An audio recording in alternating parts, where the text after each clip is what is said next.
ओम। प्राणोपासना 2। महर्षि दयानंद जी महाराज ने स्पष्ट उल्लेख किया है कि मनुष्य प्राण द्वार से प्राण को परमात्मा में युक्त करके तथा योगाभ्यास द्वारा प्राण नाड़ियों में ध्यान करके परमानंद मोक्ष को प्राप्त कर सकते हैं। महर्षि यह भी घोषणा करते हैं कि हृदय देश के अतिरिक्त दूसरा परमेश्वर के मिलने का कोई उत्तम स्थान व मार्ग नहीं है। पूर्व उल्लेख अनुसार प्राण अचेतन भौतिक तत्व है, शुद्ध ऊर्जा है तथा हृदय प्राण का केंद्र है। यह हृदय स्थूल इंद्रिय नहीं है। प्राणों में जीवात्मा प्रतिष्ठित है तथा परमात्मा हृदय आकाश में रहने वाले जीवात्मा के मध्य रहता है। श्वास, प्रश्वास एवं प्राण। जो वायु बाहर से भीतर को जाता है उसको श्वास और जो भीतर से बाहर आता है उसको प्रश्वास कहते हैं।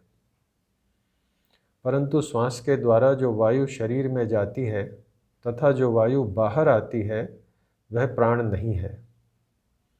सत्यार्थ प्रकाश के तृतीय समुल्लास में प्राणापान निमेष जीवन आत्मनोलिंगम वैशेषिक की व्याख्या करते हुए महर्षि लिखते हैं, प्राण जो भीतर से वायु को बाहर निकालना, अपान बाहर से वायु को भीतर लेना। सत्यार्थ प्रकाश के नवम समुल्लास में प्राणमय कोश के संबंध में लिखा है, दूसरा प्राणमय जिसमें प्राण अर्थात जो भीतर से बाहर आता, अपान जो बाहर से भीतर आता। प्रच्छद्धरण विधारणाभ्याम व प्राणस्य योग दर्शन के भाष्य में भी भीतर के वायु को बाहर निकालकर सुखपूर्वक रोकने का अभ्यास बार बार करने से प्राण उपासक के वश में हो जाने का उल्लेख महर्षि ने किया है। स्वामी सत्यबोध सरस्वती जी के अनुसार ये श्वास प्रश्वास की क्रियाएं शरीर में प्राणों को कथित ऊपर व नीचे की गति कराने का एकमात्र सामान्य साधन है। जब प्राणी श्वास लेता है तो वायु शरीर में जाती है तथा शरीर की प्राण नाड़ियों में प्राण की गति नीचे की ओर हो जाती है। यह अपानन क्रिया है। जब प्राणी प्रश्वास लेता है अर्थात दूषित वायु बाहर निकालता है तो शरीर की प्राण नाड़ियों में प्राण की ऊर्ध्व गति होती है। यह प्राणन क्रिया है। इस प्रकार श्वास प्रश्वास प्राण क्रियाओं का साधन है।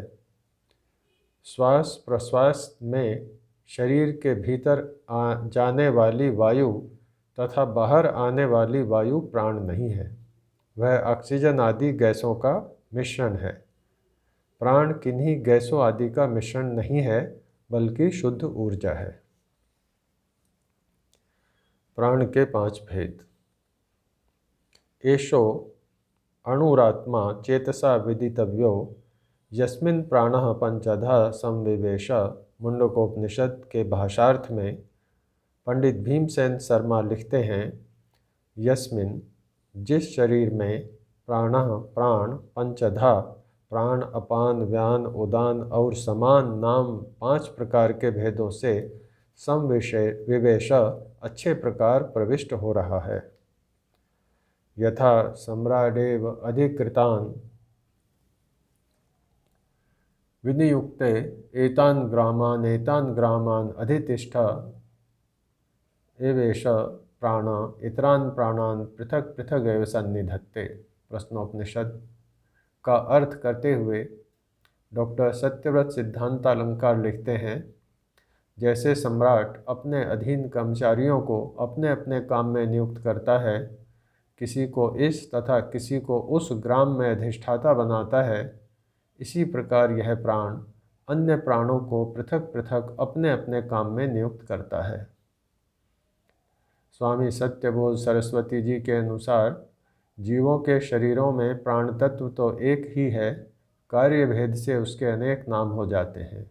प्र अन्न प्राण उप अन अपाना, सम आ अन समाना, उद आ अन उदाना, वी आ अन व्याना। इस प्रकार प्र, अप आदि उपसर्गों को अन के साथ जोड़ने से प्राण, अपान, समान, उदान और व्यान शब्द सिद्ध हो जाते हैं। बृहदारण्यक उपनिषद प्राणो पानो व्यान उदान समान अन इत्येतत् सर्वं प्राण एव का अर्थ करते हुए महात्मा नारायण स्वामी जी महाराज लिखते हैं, प्राण अपान व्यान उदान, प्राण अपान व्यान और उदान समान अन इति और समान अन प्राण है। एतत् सर्वम प्राण एव, ये सब पांचों प्राण ही हैं। इस प्रकार स्पष्ट है कि प्राण तत्व एक ही है जो शरीर में अपने को 5 भागों में विभक्त कर 5 प्रकार के कार्यों को संपादित करता है। प्राण का शास्त्रीय नाम अन्न ही है। प्राणों की स्थिति एवं कार्य। प्रश्नोपनिषद तृतीय प्रश्न में वायु उपस्थे पानम चक्षुश्रोत्रे मुखनासिकाभ्यां प्राणाः स्वयं प्रतिष्ठिते मध्ये तु समानः।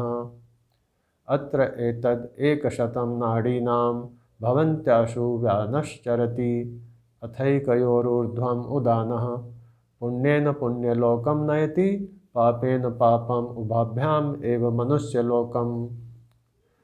शंकर भाष्यार्थ में उक्त की व्याख्या इस प्रकार है। यह प्राण अपने भेद अपान को पायु उपस्थ में, पायु गुदा और उपस्थ मूत्रेंद्रिय में मूत्र और पुरीष आदि को निकालते हुए स्थित यानी नियुक्त करता है, तथा मुख नासिका इन दोनों से निकलता हुआ सम्राट स्थानीय प्राण चक्षु श्रोत्रे चक्षु और श्रोत्र में स्थित रहता है। प्राण और अपान के स्थानों के मध्य नाभि देश में समान रहता है। इस हृदय देश में 100 यानी 100 एक ऊपर 100 प्रधान नाड़ियां हैं। उनमें से प्रत्येक प्रधान नाड़ी के उन 100 भेदों में से प्रत्येक से 72 सहस्त्र अर्थात 2 ऊपर 70 सहस्त्र प्रतिशाखा नाड़ियां हैं। इन सब नाड़ियों में व्यान वायु संचार करता है तथा उन 101 नाड़ियों में से जो सुषुम्ना नामनी एक ऊर्ध्वगामिनी नाड़ी है, उस एक के द्वारा ही ऊपर की ओर जाने वाला तथा चरण से मस्तक पर्यंत संचार करने वाला उदान वायु जीवात्मा को पुण्य कर्म यानी शास्त्रोक्त कर्म से देवादि स्थान रूप पुण्यलोक को प्राप्त करा देता है। महर्षि सत्यार्थ प्रकाश के नवम समुल्लास में प्राणमय कोश के संबंध में लिखते हैं, दूसरा प्राण में जिसमें प्राण अर्थात जो भीतर से बाहर जाता, अपान जो बाहर से भीतर आता, समान जो नाभिस्थ होकर सर्वत्र शरीर में रस पहुँचाता, उदान जिससे कंठस्थ अन्न पान खींचा जाता और बल पराक्रम होता, व्यान जिससे सब शरीर में चेष्टा आदि कर्म जीव करता है। महात्मा नारायण स्वामी जी अनुसार अपान नामक प्राण मल और मूत्रेंद्रिय विभाग में रहकर अपना काम करता है। मुख, नासिका, आँख और कान के क्षेत्र में प्राण स्वयं रहकर उनके कार्यों का साधन बनता है। शरीर के मध्य नाभि क्षेत्र आदि में समान नामक प्राण रहता है और खाए हुए अन्न को पचाता है। हृदय की प्राण नाड़ियों में व्यान नामक प्राण परिभ्रमण करता है तथा हृदय की 101 नाड़ियों में से एक के द्वारा ऊपर जाने वाले प्राण का नाम उदान है, जो मृत्यु समय जीव को कर्मानुसार भिन्न भिन्न स्थानों को पहुंचाया करता है। स्वामी सत्यबोध सरस्वती जी के शब्दों में मुख्य प्राण हृदय, यह हृदय रक्त पेषण करने वाले अवयव से भिन्न है, में स्थित होकर मुख नासिका पर्यंत प्राण नाड़ियों में ऊर्ध्व गति करता है। अपान, पायु तथा उपस्थ इंद्रियों में स्थित होकर नासिका, मुख, कंठ, हृदय, नाभि से लेकर पायु इंद्रिय तक प्राण नाड़ियों में नीचे की ओर संचरण करता है। समान नाभि जो प्राण और अपान का संधि स्थल है, में स्थित होकर भुक्त आहार के रस आदि धातुओं को शरीर के समस्त अवयवों में पहुंचाने का काम करता है। उदान पाद तल से लेकर सिर के शीर्ष पर्यंत नाड़ियों में ऊर्ध्व गति का हेतु है। व्यान समस्त शरीर में नाड़ियों में व्याप्त पवन को कहते हैं। उपरोक्त उद्धरणों से शरीर में प्राणों की स्थिति तथा कार्य स्पष्ट है। उदान प्राण के द्वारा उदान वृत्ति होने पर आत्मा परमात्मा का साक्षात्कार संभव है, अतः उदान प्राण के बारे में पृथक से विचार किया जाएगा। प्राणों की उत्पत्ति। स प्राणम असृजत प्राणात् श्रद्धां खम वायुर्ज्योतिरापः पृथ्वीमिन्द्रियं मनो अन्नमन्नाद् वीर्यं तपो मंत्रः कर्मलोकालोकेषु च नाम च। प्रश्नोपनिषद। परमेश्वर ने प्राण, श्रद्धा, आकाश, वायु, अग्नि, जल, पृथ्वी, इंद्रियां, मन, अन्न, वीर्य, तप, मंत्र, कर्मलोक और नाम इन 16 कलाओं की रचना की। एतस्मात् जायते प्राणो मनः सर्वेन्द्रियाणि च खम वायु ज्योतिरापः पृथ्वी विश्वस्य धारिणी। मुंडकोपनिषद। द्वितीय मुंडक प्रथम खंड में चेतन सत्ता रूप विराट पुरुष की व्याख्या करते हुए कहा गया है कि प्राण, मन, सब इंद्रियां, आकाश, वायु, ज्योति, जल, विश्व को धारण करने वाली पृथ्वी उसी से उत्पन्न होती है।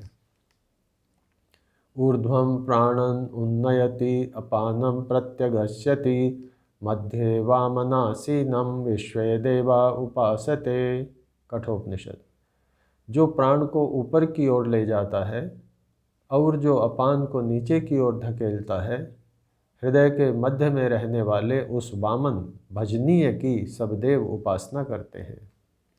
यह प्राणे तिष्ठन् प्राणादंतरो यम प्राणो न वेद यस्य प्राणः शरीरम यह प्राणमंतरो यमयत्येषता आत्मांतर्याम्यमृतः।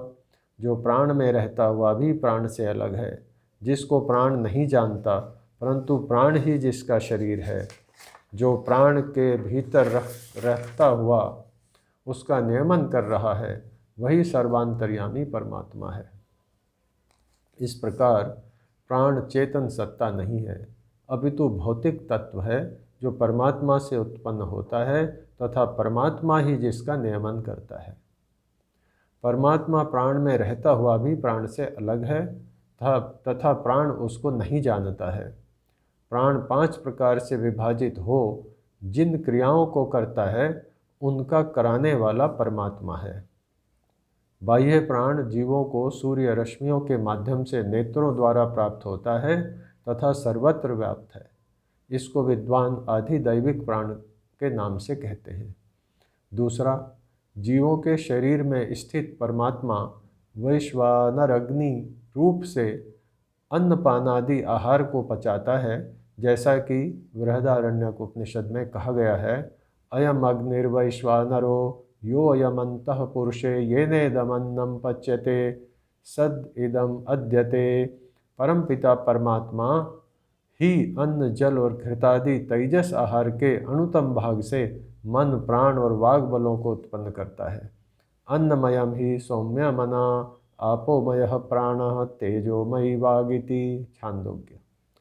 अन्न से मन की शक्ति के अतिरिक्त स्थूल बल की भी प्राप्ति होती है, जो प्राण बल का अधिष्ठान है। प्राणः स्थूनान्नम दामा। बृहदारण्यक। इस प्राण को आध्यात्मिक प्राण भी कहा जाता है। यह प्राण ऊपर उठकर हृदय में आधिदैविक प्राण से मिल जाता है। अपाम सौम्य पीयमानानाम यो अणिमा स ऊर्ध्व समुदिशति स प्राणो भवति। इस प्रकार प्राण परमात्मा से ही उत्पन्न होता है तथा परमात्मा से ही इसका नियमन होता है। ओम शांति।